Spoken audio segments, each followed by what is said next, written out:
Russia నుంచి చమురు కొనవద్దన్న తన హెచ్చరికలను పట్టించుకొని భారత్పై అమెరికా అధ్యక్షుడు డొనాల్డ్ ట్రంప్ సుంకాల మోత మోగించారు. భారత్ దిగుమతులపై ఇప్పటికే 25% సుంకాలను విధించిన ఆయన దానిని మరో 25% పెంచారు. అంటే భారతదేశం నుంచి ఏ వస్తువు అమెరికాలో అమ్మాలన్నా ఇకపై 50% సుంకం చెల్లించాల్సి ఉంటుందన్నమాట. దాంతో ఆ రేటు తడిసి మోపుడవడం ఖాయం. అలా మన పరిశ్రమలను, భారత ఉత్పత్తులను బజార్లో కలిపేసేందుకు ట్రంప్ అత్యుత్సాహం ప్రదర్శిస్తున్నారు. అదనంగా తాజాగా పెంచిన 25% రష్యా వద్ద ఆయిల్ కొన్నందుకు జరిమానా సుంకంగా తెలిపారు. దీనికి సంబంధించిన కార్యనిర్వాహక ఉత్తర్వుపై ఆయన సంతకం చేశారు. గతంలో ప్రకటించిన 25% సుంకాలు గురువారం నుంచి అమల్లోకి వస్తుండగా కొత్తగా విధించిన అదనపు 25% సుంకాలను ఈ నెల 27 నుంచి అమలు చేస్తామని ట్రంప్ ప్రకటించారు. ఈ నేపథ్యంలో రష్యా నుంచే చమురును దిగుమతి చేసుకుంటున్న చైనా, తుర్కియేలపై మాత్రం ఎటువంటి అదనపు భారాన్ని మోపలేదు. ఇప్పటికే చైనాపై 30%, తుర్కియేపై 15% సుంకాలు అమల్లో ఉన్నాయి.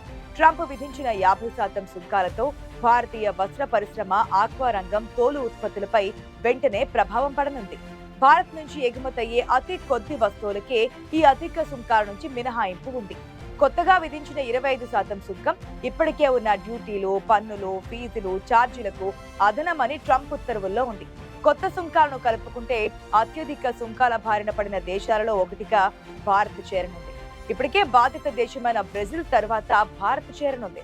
ట్రంప్ విధించిన ఈ సుంకాల వల్ల భారత్పై $86 బిలియన్ ఎగుమతులపై ప్రభావం పడబోతోంది. అయితే రష్యా నుంచి అమెరికా కూడా దిగుమతులు చేసుకుంటుంది కదా, వాటి సంగతి ఏంటని వైట్ హౌస్ ప్రెస్ మీట్ లో ఒక విలేకరి అడిగిన ప్రశ్నకు ఆ విషయంలో తమకేమీ తెలియదని తుంటరిగా తప్పుకున్నారు. తమను విమర్శిస్తున్న అమెరికా, ఈయూలు కూడా రష్యాతో వాణిజ్యం కొనసాగిస్తూ తమను వారిస్తున్నాయని, ద్వంద్వ ప్రమాణాలు పాటిస్తున్నాయని భారత్ ఘాటుగా విమర్శించింది. భారతదేశంపై సుంకాల పెంపు విషయంలో అమెరికా అధ్యక్షుడు డొనాల్డ్ ట్రంప్ తన స్వరాన్ని, సుంకాన్ని మరింత పెంచారు.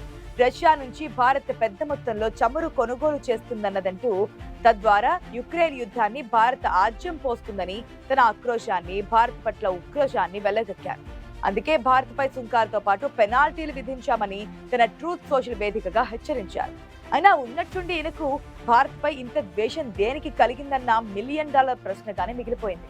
గతంలో ఆయన మొదటిసారి, రెండోసారి ఎన్నిక సమయంలో మన ఎన్ఆర్ఐల సాయం పొందడం మనం చూసాం కదా.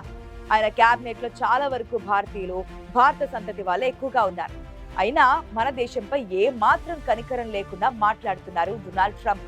ఇంకా ఆయన ఏమంటారంటే, వాణిజ్య విషయంలో భారత్ అమెరికాకు మంచి భాగస్వామి కాదుట.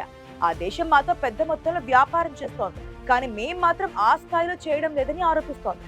రష్యా నుంచి ముడి చమురు కొనుగోలు ఆపాలని వరుస బెదిరింపులకు పాల్పడుతున్నారు. తన హెచ్చరికలతో భారత్ ను లొంగ తీసుకోవాలని చూస్తున్న సమయంలో మన విదేశాంగ శాఖ తొలిసారి నేరుగా బదులీయడం జరిగింది. ఇది నిజంగా అమెరికా సైతం ఊహించని కీలక పరిణామం. దీనికి 2 రోజుల ముందే స్వదేశీ ఉత్పత్తులు ఉపయోగించుకోవాలని, స్థానిక తయారీ ఉత్పత్తుల్ని, సరుకుల్ని కొనుగోలు చేయాలని ప్రధాని నరేంద్ర మోదీ దేశ పౌరులకు పిలుపునిచ్చారు. ఈ క్రమంలో అమెరికాకు భారత్ పట్ల తన హద్దులు ఎక్కడి నుంచి ఎక్కడి వరకు చెప్పకనే చెప్పారు. అయితే అమెరికాలో గత కొన్ని దశాబ్దాలుగా అక్కడి ప్రభుత్వాలు అనుసరిస్తూ వచ్చిన అస్తవ్యస్త విధానాల కారణంగా ఏర్పడిన ఆర్థిక సంక్షోభానికి ట్రంప్ అమలు చేసిన తప్పుడు నిర్ణయాలు తోడై ఆర్థిక వ్యవస్థ ఊపిరాడకుండా తయారైందన్నది వాస్తవం. ఆ సమస్యల నుంచి బయటపడడం కోసం ఆయన ప్రపంచ దేశాలపై ఆర్థిక దండయాత్ర మొదలుపెట్టారు. చైనాపై 145% సుంకాల మోత మోగించడంతో మొదలుపెట్టి తన సన్నిహిత దేశాలైన యూరప్ పైన సైతం దాదాపుగా 50% సుంకాలు విధిస్తున్నట్లు ప్రకటించారు. అయితే ఇన్నాళ్లు తనను నమ్ముకొని అమెరికాను ఫాలో చేస్తున్న ఈయూ దేశాలలోనూ తనపై విమర్శలు తలెత్తడంతో ట్రంప్ వెనక్కి తగ్గారు. ఒక దశలో ఆయన భారతదేశం జోలికి రాలేదు. ముందు నుంచి ట్రంప్ ప్రధాని మోదీతో మంచి స్నేహాన్ని మెయింటైన్ చేస్తూ వచ్చారు. 2016 నుంచి ఆయనతో ఉన్న సాన్నిహిత్యం కారణంగా మోదీ ట్రంప్ చెప్పినట్లు వింటారని భ్రమపడ్డారు. తీరా కథ అడ్డం తిరిగేసరికి ఇప్పుడు మన దేశంపై అగ్రహోదగ్రుడవుతున్నారు. అందుకే జపాన్, దక్షిణ కొరియా, వియత్నాం, బంగ్లాదేశ్, ఇండోనేషియాలపై 15 నుంచి 20% మధ్య సుంకాలు విధించి మన దగ్గరకు వచ్చేసరికి ఇప్పటికే విధించిన 25% సుంకాలతో పాటు మరొక 25% పెనాల్టీ విధించారు. రష్యా నుంచి ముడి చమురు కొనుగోలు ఆపకపోతే మరిన్ని రెట్లు పెంచుతామని కూడా హెచ్చరించారు. స్వదేశంలో సంపన్నులకు, పారిశ్రామికవేత్తలకు లక్షల కోట్ల డాలర్లు పన్ను రాయితీలు ప్రకటించి ప్రపంచ దేశాలపై అదనపు సుంకాలు విధించడం ద్వారా ఆ లోటును భర్తీ చేసుకోవాలనుకున్నది ఆయన పథకంగా కనిపిస్తోంది. దీన్ని చూసి చూడనట్లు ఊరుకుంటే ఆ బానియే భవిష్యత్తులో కొనసాగిస్తారని నిపుణులు చెబుతున్నారు. అమెరికా పాటించే ద్వంద్వ ప్రమాణాలు ఎవరికీ తెలియని విషయాలేం కాదు. కానీ వాటిని ట్రంప్ మరింత నిస్సిగ్గుగా ఆచరిస్తున్నారు. ఒక పక్క తమ అణు పరిశ్రమలకు కావలసిన యురేనియం, ఎక్సాఫ్లోరైడ్, విద్యుత్ వాహనాల తయారీలో అవసరమైన ప్లాటినం రకానికి చెందిన రసాయనాలైన పలాడియం, ఎరువులు వంటివి రష్యా నుంచి దిగుమతి చేసుకుంటూనే ఇతర దేశాలను విమర్శిస్తున్నారు. మన దేశం మాత్రం రష్యా నుంచి ముడి చమురు కొనకూడదని శాసిస్తున్నారు. తాను చేస్తే శృంగారం, ఇతరులు చేస్తే వ్యభిచారం అన్న సూక్తిని ట్రంప్ నిజం చేస్తున్నారు. అయితే ఇన్నాళ్ళు తాను చేస్తున్న నిర్వాకాలన్నింటినీ మౌనంగా గమనించడం కారణంగా మనం ఇలా బదులిస్తామని అమెరికా ఊహించలేదు. రష్యా నుంచి చమురు కొనుగోలు చేయడం మీద భారత విదేశాంగ శాఖ సోమవారం విడుదల చేసిన ప్రకటన ఎన్నడూ లేనంత స్పష్టంగా, నిర్దిష్టంగానే కాక అమెరికా వీరంగాన్ని, ఆ దేశ అధ్యక్షుడి హెచ్చరికలను బేఖాతరు చేస్తున్న సందేశము అంతర్లీనంగా ఉంది.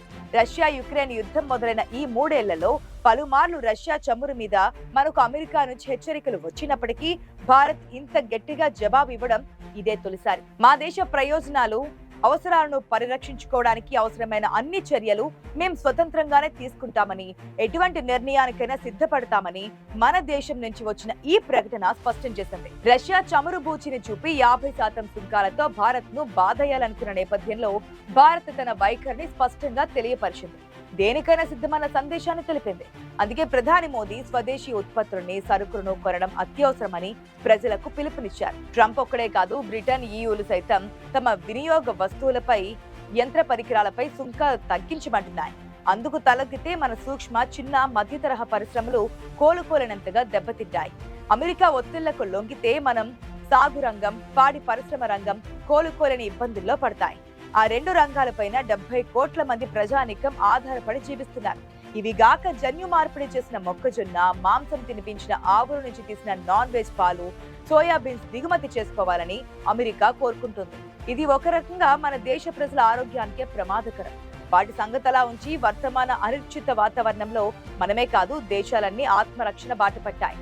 తమ దేశానికి వచ్చే విదేశీ సరుకుపై అధిక సుంకాలు విధించడం, విదేశాలకు ఎగుమతయ్యే మన సరుకుకు తక్కువ సుంకాల కోసం ఒత్తిళ్లు తీసుకురావడం రివాజుగా మారింది. ఈ నేపథ్యంలో ఎలక్ట్రానిక్స్, సెమీకండక్టర్లు, రక్షణ, సౌరశక్తి రంగాలకు పెద్ద ఎత్తున ప్రోత్సాహకాలు ఇవ్వాల్సి ఉంది. పెంచిన సుంకాల పరిధిలో ఎలక్ట్రానిక్స్, ఔషధాలు, ఇంధన ఉత్పత్తులు వగైరాలను ట్రంప్ మినహాయించారు. జాతీయ ప్రయోజనాల రీత్యా ఈ నిర్ణయం తీసుకున్నారట. కానీ ఆ ఉత్పత్తుల ధరల్ని పెంచడం ద్వారా అదనపు రాబడికి వ్యూహరచన చేస్తే అమెరికా సృష్టించదలుచుకున్న సంక్షోభం నుంచి ఉపశమనం పొందవచ్చు. అయితే వాటికి మెరుగైన ప్రోత్సాహకాలు అందిస్తేనే ఇదంతా సాధ్యం. ఇప్పటికే స్వావలంబన దిశగా అడుగులేస్తుంటే వేరుగా ఉండేది. కానీ ఇప్పటికిప్పుడు తీసుకునే చర్యల నుంచి వెంటనే ఫలితాలు ఆశించలేం. అయితే అమెరికా కోరుతున్నదేమిటో, మనపై ఇంత తిరస్కరణకు కారణమేమిటో పార్లమెంటు వేదికగా ప్రధాని మోదీ తేటతెల్లం చేయాలని కోరుతున్నారు విశ్లేషకులు.